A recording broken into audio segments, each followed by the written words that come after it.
नमस्कार दोस्तों, स्वागत है आपका स्टडी आईक्यू में। आज हम लोग बात करने वाले हैं सोलार प्रोजेक्ट्स, मतलब सोलार जो बिग प्रोजेक्ट्स होते हैं उनके पोटेंशियल प्रॉब्लम्स क्या हैं। हम जानते हैं कि इसके सारे बेनिफिट्स बहुत सारे हैं।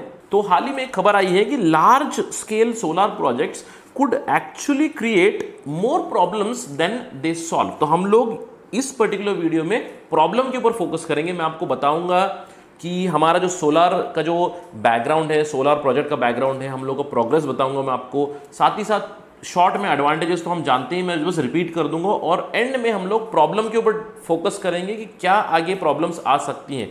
ये बहुत ही ज़रूरी डिस्कशन है क्योंकि हमारे जो पॉलिसी मेकर्स है उसको ये ध्यान में रखना चाहिए कि इनऑर्डिनेटली अगर आप सोलार को पुश कर दोगे, सोलार प्रोजेक्ट्स को पुश कर दोगे, तो क्या होगा फ्यूचर में। क्योंकि हमें फ्यूचर में अगर कोई प्रॉब्लम आ रही है तो उसके लिए भी हमको तैयार रहना चाहिए। इसका मतलब ये नहीं कि सोलार को रिजेक्ट करना है। जो सोलार के साथ दिक्कतें हैं उनको समझना है और उसको एक गुड प्रोसेस में उसको प्रोसीड करना है हमको आगे। तो चलिए इसके ऊपर डिस्कशन शुरू करते हैं। मैं हूं आपका दोस्त राहुल सायगांवकर। आप मुझे फॉलो कर सकते हैं इन आईडीज पर। साथ ही साथ स्टडी आईक्यू आपके लिए लाया है यूपीएससी प्रीलिम्स और मेंस के लिए 2021 का course. For more information download the study IQ app from Google play store. तो पहले मैं आपको एक छोटा सा बैकग्राउंड दे देता हूं। हम लोग जानते हैं कि पिछले एक दशक से या उससे कुछ ज्यादा सालों से भी हम देख रहे हैं कि सोलर एनर्जी के ऊपर काफी ज्यादा पुश चल रहा है। हम लोग का इंडियन सोलर मिशन है जो 2010 से ही शुरू है। इंडियन सोलर मिशन का ऑब्जेक्टिव क्या है?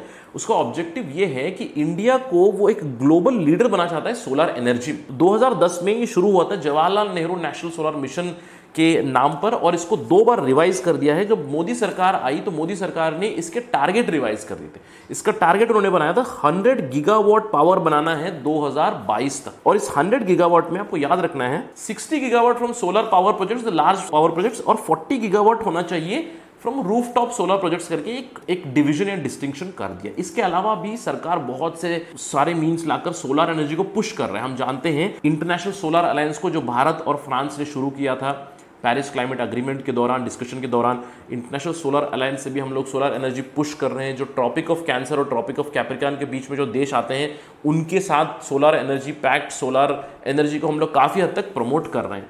तो चलिए देखते हैं हमारा जो ये उद्देश्य रहा है, जो ऑब्जेक्टिव रहा है, वो क्या रंग लाया है, इसके क्या ग्रोथ प्रोसेस रहा है। अगर हम लोग सोलर एनर्जी के बारे में देखें तो सबसे पहले तो काफी हद तक इंप्रूवमेंट है हम लोग का। जैसे मैंने टारगेट बताया आपको कि 100 गीगावाट है 2022 तक, क्या ये पूरा होगा या नहीं। जैसे हम लोग देख सकते हैं 2010 में जब हमारा नेशनल सोलर मिशन शुरू हुआ था तब हमारी कैपेसिटी थी 11 मेगावाट।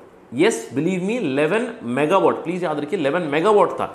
वो अभी 2020 जून तक बढ़ के हो गई है 35 गीगावाट, 35.1 गीगावाट। मतलब पिछले एक दशक में सोलार हमारी जो कैपेसिटी बढ़ी है वो कम से कम 3000% या 3000 टाइम्स बढ़ी हुई है। तो it's a great growth in 1 decade. But 35 gigawatt 2020 तक है, 100 गीगावाट का तो काफी डाउटफुल लग रहा है, बट नॉनदलेस काफी ज्यादा डेवलपमेंट है। और हम देख सकते हैं कि most of them have come from this particular big solar power plant. जो मैंने यहाँ पे आपको फिगर दिया हुआ है उसमें आप देख सकते हो कम से कम 10 गीगावाट, 8 गीगावाट तो यहीं से निकलेगा। जैसे कि बदला सोलर पावर प्लांट है राजस्थान में, it is close to 2200। It is going to become the biggest solar power plant. इससे पहले पावगढ़ आप देख सकते हो 2050 मेगावाट का था, तो 2 गीगावाट तो यहीं पे हो गए। तो आप देख सकते हो बहुत सारे सोलर प्लांट्स इंडिया में शुरू हो रहे हैं। तो इसके ऊपर हम लोग थोड़ा सा डिस्कशन करेंगे कि 35 गीगावाट एग्जैक्टली कहां से आ रहा है थोड़ी ही देर में। लेकिन जो एक दशक में डेवलपमेंट हुआ है वो डेवलपमेंट हुआ क्यों है? सबसे पहले तो पॉलिटिकल सपोर्ट है। जैसे मैंने आपको बताया मोदी एडमिनिस्ट्रेशन जब से आया है उन्होंने सोलर एनर्जी को काफी हद तक पुश किया हुआ है।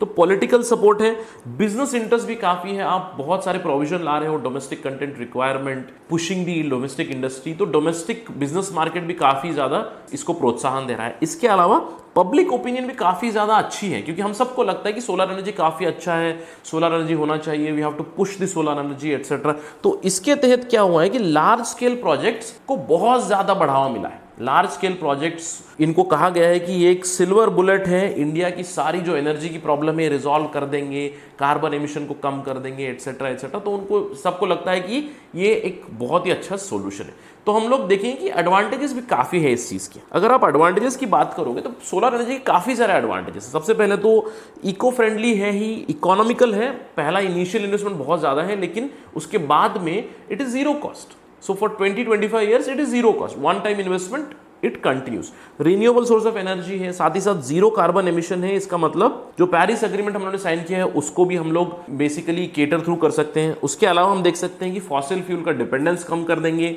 लो मेंटेनेंस कॉस्ट है और एक सोर्स ऑफ इनकम है लोगों के लिए। इसके अलावा जब एनवायरनमेंट खुद की अब देखोगे, एनवायरनमेंट में आप वो पोल्यूशन काफी हद तक कम करेगा और फॉसिल फ्यूल्स का जो रिक्वायरमेंट है उसको कम करे। तो एडवांटेजेस बहुत ज्यादा है, सबको लगता है कि बहुत एडवांटेजेस है, सोलर एनर्जी को बहुत पुश करना चाहिए, it is a very good step. But हम लोग एक दूसरा पहलू देखने वाले हैं आज हम लोग देखने वाले हैं कि ये जो सोलार पावर प्रोजेक्ट्स जो बन रहे हैं बड़े बड़े, उसके क्या दिक्कतें हो सकती है। सबसे पहला तो ये दिक्कत है कि स्क्यूड प्रोग्रेस है हमारे देश में। अगर आप देखो, मैंने आपको बताया कि 35 गीगावाट अभी हमारी कैपेसिटी पहुंच चुकी है। तो अगर इस 35 गीगावाट को हम लोग थोड़ा विश्लेषण में देखें तो जो ग्राउंड माउंटेड सोलर प्रोजेक्ट्स हैं, लार्ज सोलर प्रोजेक्ट्स, उसकी मात्रा है 32 गीगावाट की। So it is a huge amount. Not even 10% is rooftop. लेकिन हमारा टारगेट क्या है? हमारा टारगेट है 60 गीगावाट लार्ज प्रोजेक्ट से बनाना है, 40 गीगावाट रूफटॉप से। तो अभी हम लोग कहां पहुंचे? 2.8 गीगावाट पे पहुंचे। तो रूफटॉप कहीं ना कहीं बहुत ही पीछे रह गया है पिछले एक दशक में। तो एक्सपर्ट का यह कहना है जो रूफटॉप सोलर एनर्जी है उसको हम लोगों ने कंप्लीटली टैप नहीं किया है। तो इससे एक adverse impact first is on the rooftop solar projects, that is already known. Rooftop both residential as well as commercial. इसके अलावा उन्होंने देखा है कि लैंड शॉर्टेज की बहुत बड़ी प्रॉब्लम है। हम लोगों ने अपने पिछले वाले डिस्कशन में देखा था कि सोलार कैनाल के बारे में, it is one of the solutions, but still land shortage is a big problem, क्योंकि इंडिया में सबसे ज्यादा उसका इंपैक्ट होगा पेस्टोरल कम्युनिटीज के ऊपर। इनका लैंड छिन जाएगा, जो ग्रासलैंड्स है वो छिन जाएंगे। ऑन एन एवरेज एक सोलर पावर प्लांट अगर बनाना है तो कम से कम 5 एकड़ जमीन लगती है 1 मेगावाट प्रोड्यूस करने के लिए, या 1 मेगावाट एनर्जी के लिए 5 एकर्स इज नीडेड। तो इसका मतलब लैंड बहुत ही ज्यादा नेसेसरी है इस चीज के लिए। तो we can explore the rooftop solar energy projects instead of these land. Second problem. इसके अलावा हम लोग देख सकते हैं सोलर प्रोजेक्ट्स ईआईए को काफी बाईपास करते हैं। हम लोगों ने देखा है कि अभी ईआईए जो एनवायरमेंटल इंपैक्ट असेसमेंट है उसके रूल्स को डाइल्यूट कर दिया गया। सरकार ने उसको डाइल्यूट किया, स्ट्रेटेजिक बता देंगे तो हो गया, ईआईए की जरूरत नहीं।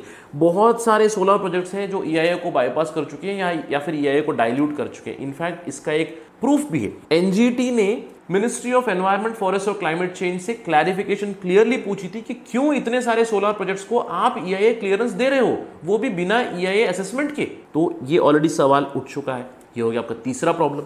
इसके अलावा एक और प्रॉब्लम ये है कि अगर आप सोलार करते रहोगे तो दूसरे रिन्यूएबल एनर्जी का क्या होगा? दूसरे रिन्यूएबल एनर्जी जैसे कि विंड एनर्जी है, उसका क्या होगा? ये आप देख सकते हो कि हाल ही में एक रिपोर्ट आई है, फ्रैंकफर्ट स्कूल और यूएनईपी के कोलैबोरेशन में एक रिपोर्ट निकाली। उन्होंने ये कहा है कि 2019 में जो सोलर प्रोजेक्ट्स थे इंडिया में, उसकी जो इन्वेस्टमेंट है 8% तक ऊपर जा चुकी 2019 में।